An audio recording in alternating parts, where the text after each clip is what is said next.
시편은 시로 되어 있죠. 시. 그래서 시어에 대해서 잘 알아야 됩니다. 시어. 그러니까 역사서는 역사적인 사건을 담담하게 기록한 거거든요. 열왕기상, 역대하 이런 것들은 가감없이 있는 그대로 정확하게 기술하는 것이 역사서에서는 아주 중요한 도구가 되는 것처럼, 이 시는 역사적인 사실을 기록하는 것도 있지만은, 그러나 시라고 하는 이 시 언어는 그 사실, 역사, 인생의 이면에 있는 시인의 감성, 마음, 내면, 또 이런 것들을 아름다운 단어나 은유적인 표현을 가지고 시를 통해서 하나님을 찬양하기도 하고 또 믿음에 대해서 고백하기도 하는 그러한 시어들이 참 중요합니다. 그래서 우리가 시편을 읽을 때는 이 말씀을 사실적인가, 옳으냐, 틀리냐 이런 식으로 접근할 것이 아니라 이 시들의 이 단어와 이 문맥의 행간 사이에서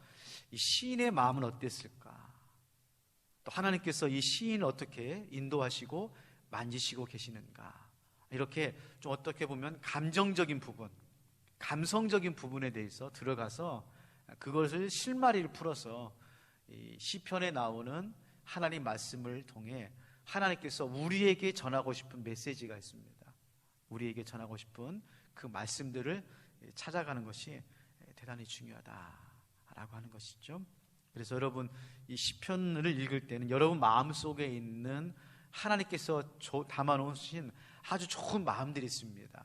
우리 안에도 순수하고 순백하고 깨끗하고 또 하나님을 향한 어떤 노래나 또 찬양, 또 이런 감사, 이런 것들이 우리 안에 담겨 있거든요. 이런 것들을 건듭니다. 단어와 또 시들이 우리 마음을 건드려서 하나님께서 주시는 귀한 마음들이 있지 않은가 생각을 해보게 됩니다. 두 번째로는 이 시편을 읽을 때에는 하나님의 마음이 어떤가에 대해서 한번 깊이 숙고를 하셔야 됩니다. 이 시라고 하는 것은 어떤 대상에 대해서 경탄하는 거거든요. 와, 놀랍다, 참 귀하다, 정말 아름답다라고 하는 것을 표현하는 것 중에 하나가 시입니다. 그러니까 그 안에 숭고미가 있거든요. 숭고미. 특별히 이 성경에 나오는 시편은 물론 어떤 자연이나 어떤 인생을 경탄하고 노래하는 것도 있지만 결국의 결론은 하나님이시죠. 그러니까 하나님의 어떠한 거룩함, 숭고함, 아름다움을 찬미하고 경탄하는 것이 바로 이 시편의 주제인데, 그 중에서도 하나님께서 우리를 향하신 하나님의 마음이 어떤 것인가, 여러분께서 시를 통해서 한번 좀 생각해 보는 것도 참 좋은 도움이 되지 않을까 생각을 해봅니다. 오늘 이 시편 12편 말씀은 다윗의 시로 되어 있죠. 소제목에 보면 다윗의 시, 인도자를 따라 여덟째 줄에 맞춘 노래다. 그러니까 지금 이 시편 12편은 다윗이 어떻게 한 겁니까? 여덟 줄에 맞추어서 노래를 부르고 있죠. 노래를 부르고 찬송시죠. 하나님께서 주시는 아름다운 이 시어를 통해서 하나님을 찬송하고 있는 그런 모습입니다. 그래서 사실 우리가 이 시편 12편 또 뭐 대부분의 시가 그렇지만 1절 말씀 보면 여호와여 도우소서, 경건한 자가 끊어지며 충실한 자들의 인생 중에 없어지나이다, 이렇게 읽으면 안 됩니다. 사실은 히브리의 그 언어의 시편의 이 음률이 있거든요.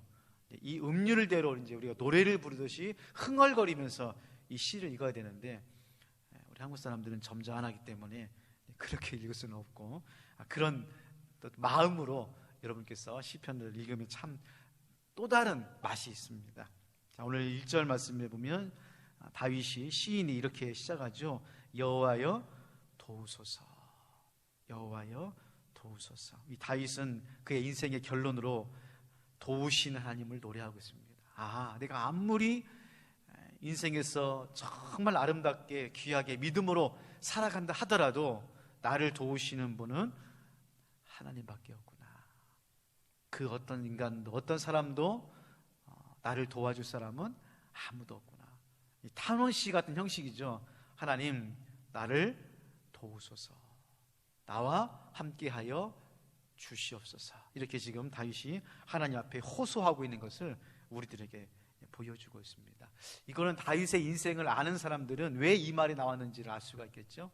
다윗이 광야에 있거나 왕궁에 있을 때 사방에서 그의 대적과 원수들이 호시탐탐 그 다윗의 인생을 노리고 있지 않았습니까? 가까이 있는 아들도 가족도 의지할 수 없는, 정말 인생에서 가장 외롭고 고독하게 살았던 인생을 들라고 한다면 성경의 인물 중에서 다윗을 들 수가 있죠. 다윗. 그 화려하고 그 영광스러운 삶을 살았던 다윗의 인생을 들어보면 다윗은 한날도, 단 하루도 편안하게 누워서 그렇게 보냈던 시절들이 없을 정도로 끊임없는 어려움과 고난 가운데 있을 때에 하나님께서 다윗의 마음 가운데 여호와여 도우소서. 왜 그렇습니까? 경건한 자가 끊어지며 충실한 자들이 인생 중에 없어지나이다. 이게 우리 인생의 비극이죠. 사랑하는 사람, 정말 나와 함께 마음을 같이 나누는 사람, 정말 함께 믿음으로 교제하고 정말 신실한 그런 사람들은 점점 멀어지고 끊어지고 없어지죠. 그리고 나를 넘어뜨리고 나를 비방하고 나를 힘들게 하는 사람들은 집요하게 끝까지 우리 주변에서 우리를 물고 늘어지는 그런 안타까운 모습들을 다윗이 경험하고 있는 것을 볼 수가 있습니다. 여러분, 이게 권력의 속성입니다. 권력의 속성이에요. 높아지면 다 될 것 같잖아요. 힘이 있고 권력이 생기고 대통령이 되고, 그러면 모든 것을 다 가지고 있고 마음대로 할 수 있고 우리가 볼 때는 부러운 그런 자리인 것 같지만, 권력의 속성이 올라갈수록 외롭습니다.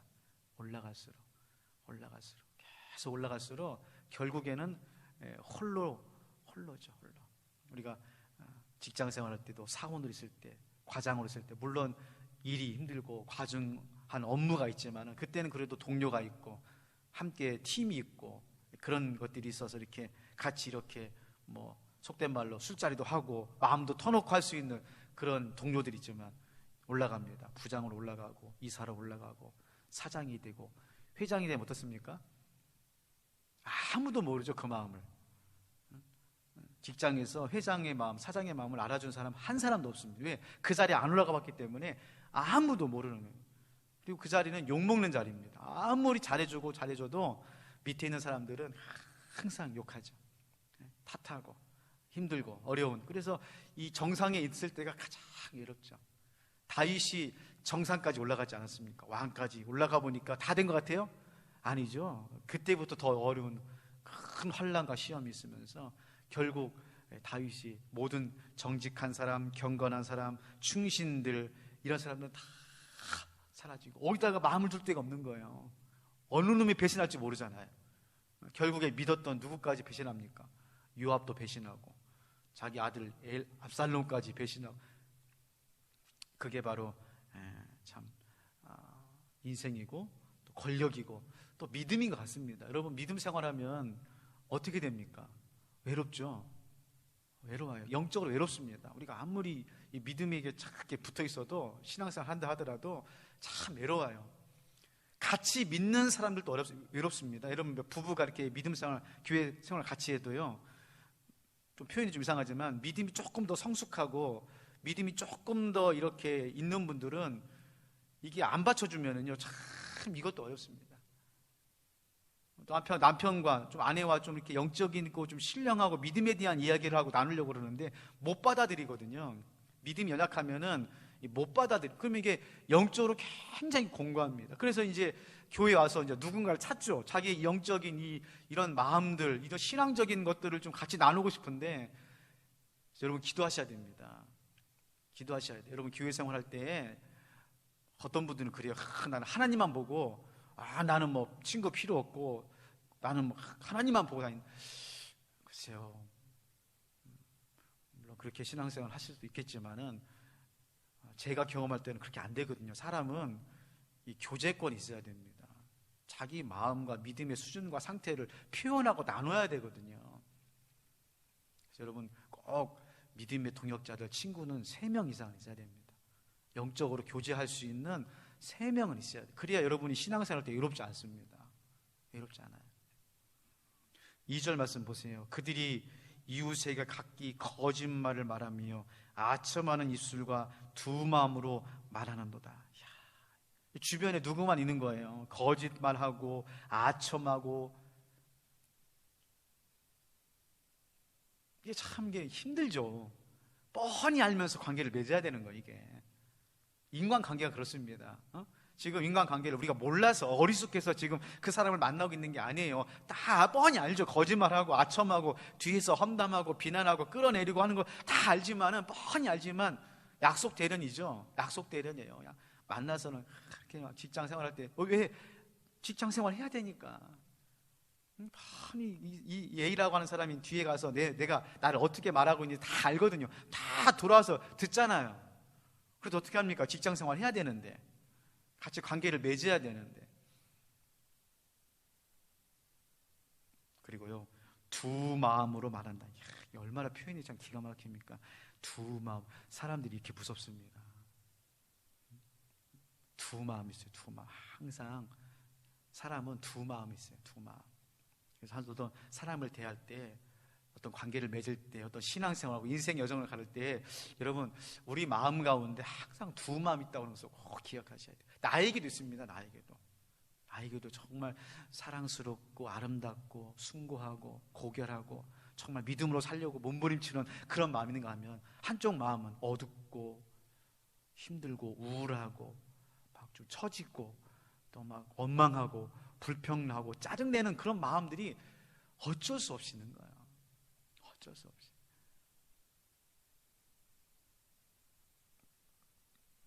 자, 이러한 그 둘레에 있는 어려움 속에서 다윗이 3절부터 7절, 8절까지 하나님께서 이렇게 하나님께 호소하죠.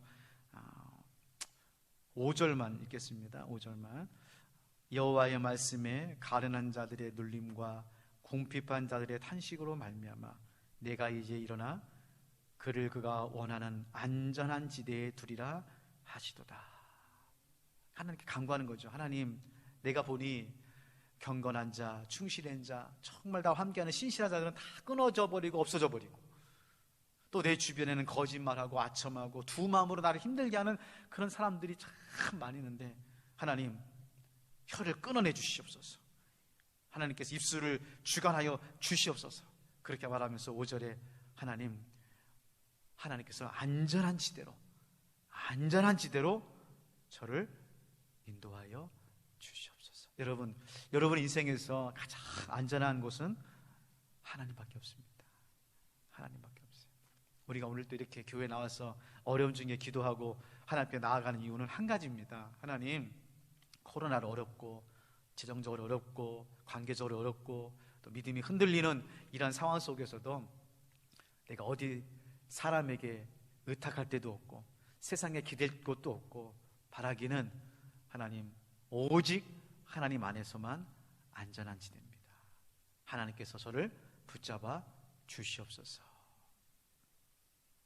사방의 우겨쌈을 당하고 사망의 음침한 골짜기를 지날더라도 여러분이 주님 안에 있으면 안전합니다. 안전해요. 언제까지 안전하냐? 7절. 여호와여 그들을 지키사 이새로부터 영원까지 보존하시리다. 얼마나 큰 은혜입니까? 하나님께서 우리를 보존하고 지키실 때에 언제까지? 영원까지 보존하시리라 말씀하고 있습니다. 사랑하는 성도 여러분, 오늘 우리가 이 말씀을 통해서 여러분의 삶도 어떻습니까? 힘드시죠? 외롭고 고단한 길을 걸어가고 있을 것입니다. 이거는 내가 뭐 큰 죄를 지었겠거나 무슨 믿음이 없기 때문이 아니라 인생 자체가 그렇습니다. 인생이 고해죠. 이력편주입니다. 결국에는 홀로 가는 이 길을, 그래서 참 붙일 곳도 없고 기댈 곳도 없고 오히려 더 많은 사람들로 인하여 어려움을 당하는 이 공고한 인생 가운데 오늘 시편의 이 시인의 다윗의 고백처럼 하나님만이 나를 도우시는 하나님이십니다. 하나님만이 내 인생의 안전한 지대입니다. 세이프존 아시죠? 세이프존. 이렇게 다 이렇게 쳐놓으면은 들어갈 수 없는 이 안전한 지대, 하나님께서 우리에게 만들어 놓으셨습니다. 바라기는 오늘 하루 안전한 지대인 하나님 안에서 신실한 믿음의 삶을 통해서 승리하는 귀한 삶이 되시기를 주님의 이름으로 축원합니다. 하나님 아버지, 오늘부터도 시편을 함께 나눕니다. 시인은 참 어렵습니다. 은유와 비유, 시어들이 난무하는 이 말씀들, 그냥 단순히 읽을 땐 너무 쉬운 말 같지만 그 이면 안에는 그 시인의 인생의 그 믿음이, 그 마음이 온전히 들어가 있는 참으로 아름다운 시편을 함께 나눌 수 있도록 은혜를 주시니 감사를 드립니다. 오늘 말씀처럼 여호와 하나님만이 나를 도우시는 분이에요. 오직 주 예수 그리스도 안에 있을 때의 안전함을 우리들에게 가르쳐 주시니 감사를 드립니다. 사랑하는 사람들은 너무 빨리 떠나가고, 나를 힘들게 하고 어렵게 하는 사람은 집요하게 나를 물고 늘어질 때에 아버지 하나님, 그럼에도 불구하고 시인처럼 주님만을 바라보면서 믿음 안에서 안전한 주님과 함께 믿음의 삶을 살아갈 수 있도록 하나님 도와주시고 인도하여 주시옵소서. 감사드리며 오늘도 영원토록 우리를 안전한 곳에서 품어주시고 인도하시는 예수님의 이름으로 기도하옵나이다. 아멘. 하늘에 계신 우리 아버지, 아버지의 이름을 거룩하게 하시며 아버지의 나라가 오게 하시며 아버지의 뜻이 하늘에서와 같이 땅에서도 이루어지게 하소서. 오늘 우리에게 일용할 양식을 주시고 우리가 우리에게 잘못한 사람을 용서해 준 것 같이 우리 죄를 용서하여 주시고 우리를 시험에 빠지지 않게 하시고 악에서 구하소서. 나라와 권능과 영광이 영원히 아버지의 것입니다.